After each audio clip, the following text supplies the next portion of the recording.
Learning a bit more about implicit differentiation, let me just take you through a trigonometric example of it. So let's try to figure out how to differentiate tan inverse x, okay? So that is arctan x, okay? This is also called arctan x, okay? So fx equals to tan inverse x. So let me take fx equals to y. So fx equals to y would actually imply that x will equal to tan y, right? Tan inverse x equals to y would imply that x equals to tan y. So we can even differentiate d by dy tan y. That would give me the same thing. So d by dy tan y will actually equal to d by dy.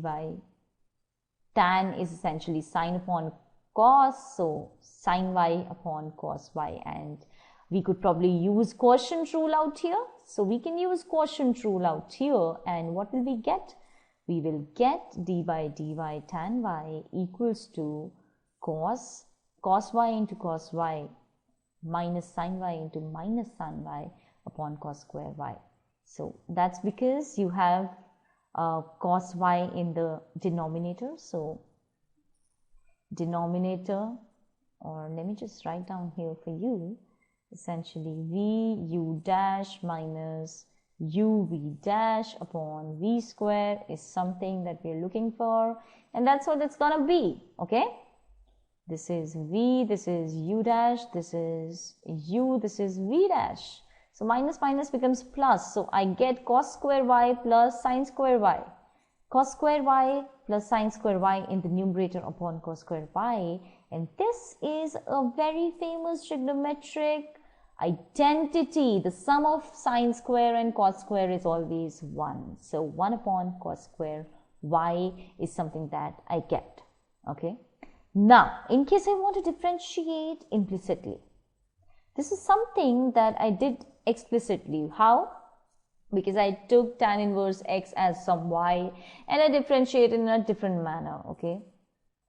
Implicitly, if I want to differentiate, so my function is tan y equals to x, okay? Tan y equals to x. So d by dy tan y into dy by dx equals to 1, because d by dx of x will be 1. Okay, now d by dx of tan y, d by dx of tan y. Now here is another function y, okay, a function of y inside, a function of y inside. So that would mean that first I differentiate with respect to y, and then I differentiate y with respect to x, okay, that will be the same thing. Now d by dy tan y, d by dy tan y, we have found out is nothing else but 1 upon cos square y, 1 upon cos square y. Now I'm just utilizing the fact given to us. Not given to us, we figured out. So d by dy tan y, dy by dx equals to 1, hence dy by dx equals to cos square y. So, sorry, I was a little wrong in telling you before that these two things are same. Of course, they're not same. What we are doing is, we are first finding out d by dy, and then via y we will reach d by dx. So dy by dx will equal to cos square y. So what does that mean? Now y is tan inverse x. So what does that mean? That means that d by dx of tan inverse, d by dx of tan inverse x equals to cos square, again putting in the value of for y, putting in the value for y equals to tan inverse x. So just putting in the value for y. Okay, so d by dx of tan inverse x equals to cos square tan inverse x. Now, tan inverse x equals to y. What does that imply? That actually implies that tan y equals to x. Okay, x by 1. I can put it as x by 1, right?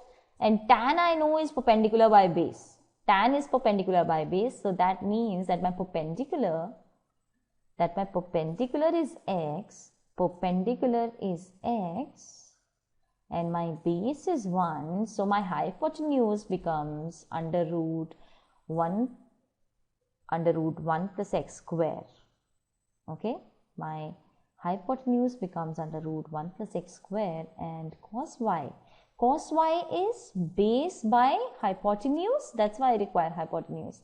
So 1 upon 1 plus x square, base by hypotenuse. So I know cos y is this. Cos square y will be essentially, you just take out the under root sign, that will be cos square y. Okay, and hence my tan inverse derivative, hence the d by dx of tan inverse x, which we figured out was 1 upon cos square y, is actually, in terms of x, it is 1 plus x square. Okay. Now similarly, you can find out arc sine and arc cos x. Arc sine and arc cos. Basically what I'm trying to say is you can also find out the derivative for sine inverse x and cos inverse x. These will be pretty simple to find actually. Y equals to cos inverse x. Okay, that means cos y equals to x. So I can differentiate with respect to d by dx of cos y. Okay, so minus sin y into dy by dx, which will equal to 1 because here you have x. So this will essentially be dy by dx, so minus 1 upon sin y, and sin y in a right triangle with angle y will be essentially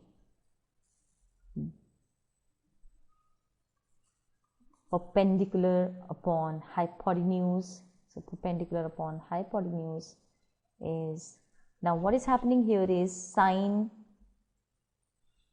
now cos y equals to x. Now what I have is cos y equals to x, because to start with I had a function cos inverse x equals to y, so cos y equals to x, so x upon 1 actually, so which is essentially b by h, base by hypotenuse. So that means my hypotenuse is actually 1. So if my hypotenuse is 1, base is x, then my perpendicular ought to be under root 1 minus x square, and that will give me my sine, which is perpendicular upon hypotenuse. Okay, so perpendicular upon hypotenuse, so minus 1 upon perpendicular upon hypotenuse will give me minus 1 upon 1 minus x square. And similarly, now y equals to sine inverse x, what will happen? Sine y equals to x. Now sine y equals to x, just differentiated with respect to x. So cos y into dy by dx should equal to 1. Okay, so dy by dx will be 1 upon cos y. Now I know that sine y equals to x.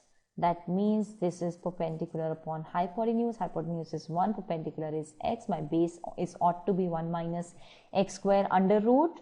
So that means cos y is equal to 1 minus x square upon 1.